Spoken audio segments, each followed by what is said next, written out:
What is an Hollandaise sauce? Certainly one of the most popular sauces at the moment, you know? And it's part of the basic sauce of the French repertoire. From Hollandaise, with a hot emulsion, as we call it, you can diverse it to quite a few other sauces. But we are going to stick only to the original Hollandaise sauce. Hollandaise sauce starts with butter. We need clarified butter. So what is clarified butter? Is butter you put on a pan, very slowly, on a low fire, leave it there for a few minutes until it changes. By the time the clarified butter is getting ready, we prepare for the Béarnaise sauce. Béarnaise sauce consists of chopped shallots, vinegar, white wine.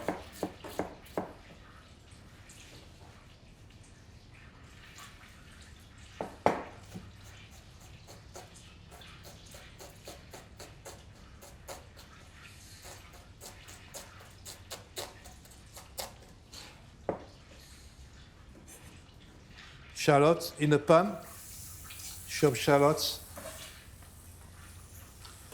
vinegar,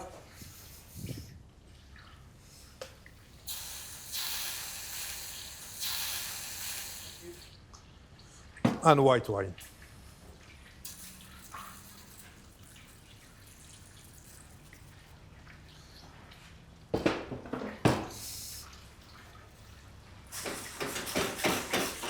Okay, it's going to cook until all the liquid disappears from the pan. During that time, I'm going to prepare the eggs. We use only the yolk of the eggs.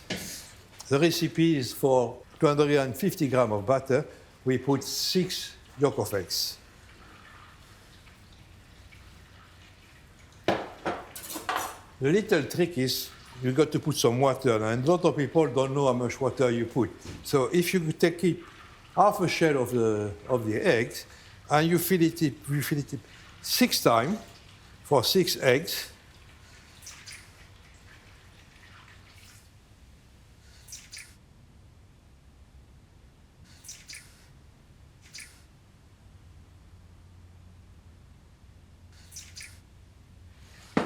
That will be the right measure of water.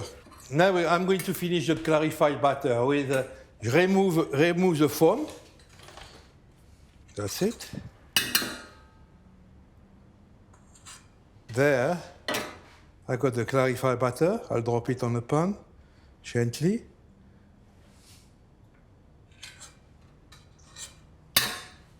We cannot use those two. We dispose of it. We don't need it, you know. The only part we use is the butter, is the clarified butter. So the reduction is ready. Shallot, red wine, vinegar is ready. It's no more liquid. I'm going to put the shallot, the reduction, into the eggs and the water. Too much boiling, you finish with scrambled eggs. And it's not what we want to do today, it's just a Hollandaise. So gently boiling like that, few bubbles is okay. And with my whisk, I want to do the number 8. Is the way to incorporate the most air inside the eggs. When you put the butter in the sabayon, both should be roughly at the same temperature. If the butter is too hot, it will carry on cooking the eggs and it won't be working. If it's too cold, it's not going to incorporate into the eggs. So it should be roughly at maybe 40 Celsius temperature, something like that. Beginning, you go very slow.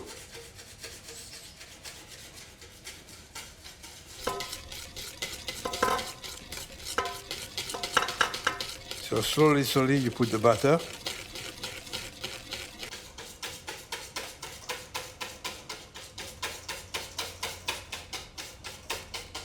That's it. All the butter is inside the sabayon, and now we can call it Hollandaise sauce. Last thing to do is to check the seasoning. So seasoning is mainly up to you, you know.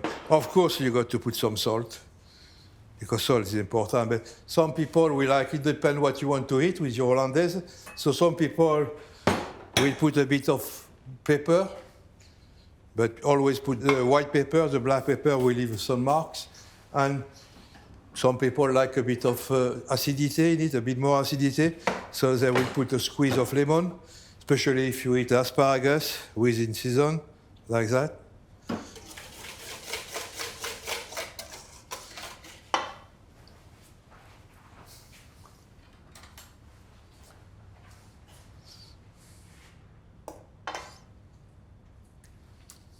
Excellent.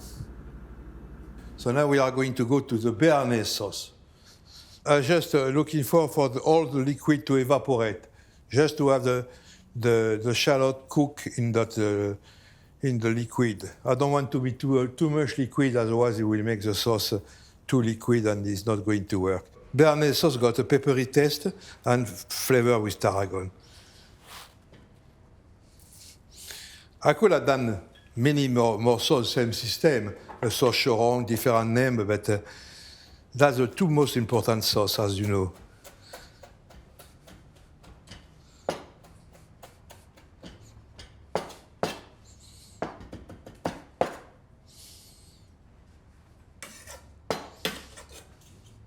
Put it there and reduce it, cook it. I'll cook it until the liquid is completely reduced. From there, when it's ready, same system as Hollandaise, same technique, exactly the same. That's it. What I'm going to do is just to add my reduction into the Hollandaise, and the name will be Béarnaise. So again, we'll cook it until all the liquid disappears. Now, if I wanted to do a sauce choron, in my Béarnaise, I will put tomato. If I want to do a sauce paroise in the Béarnaise, I would not use tarragon, I will use a mint. Now the reduction is ready, all the liquid disappear, it's perfect like that. You know? So I'm going to put the reduction into the Hollandaise.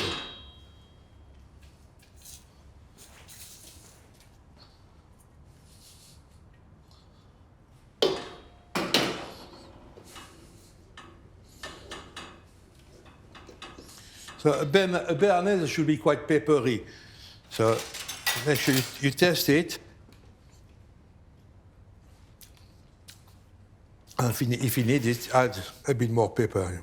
In the Béarnaise, you can put black pepper because you've got so many things going into it. And that is nice. Asparagus can be as a thing, an egg, but in that case, you know, is asparagus. You got different types of asparagus. You got the green asparagus, the white asparagus, and the purple asparagus. You got to make sure it's very solid, you know? It doesn't flop on the side like that. Second thing, what you do with your nail, you take a little bit, you put your nail on the asparagus, and you pull it. And if there is no string coming out, that means it's very tender. So being very tender means you don't need to peel it. The only thing you do is you remove that part there, the white part, because that is woody. It won't be very nice.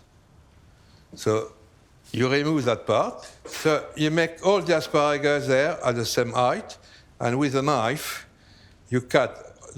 What you want to cut is just the woody part. That's it. So to cook the asparagus, you boil some salted water.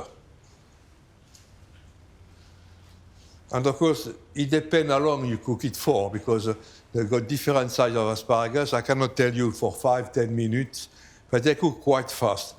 I'm going just to show you how you check when they are cooked. To check that, you take a small knife, and I'm going to put the knife just through the middle part of the asparagus, and you see if the knife goes nicely inside it, it's cooked. So now I'm going to check if the asparagus are cooked, and you go sew it. You know, you see, what we got to do is to cool them down quickly. So you always got a water bath with ice on it, and you put it in the ice. Just a few seconds, you don't need to, you don't want them to cool down too much, you know?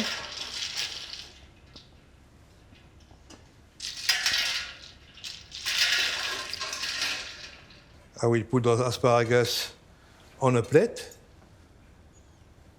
like that. And I'm going to put the perfect complement for asparagus of one Hollandaise sauce.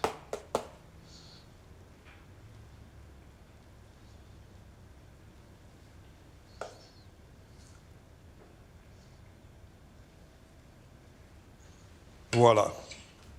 As fresh as green asparagus with Hollandaise sauce. Bon appétit.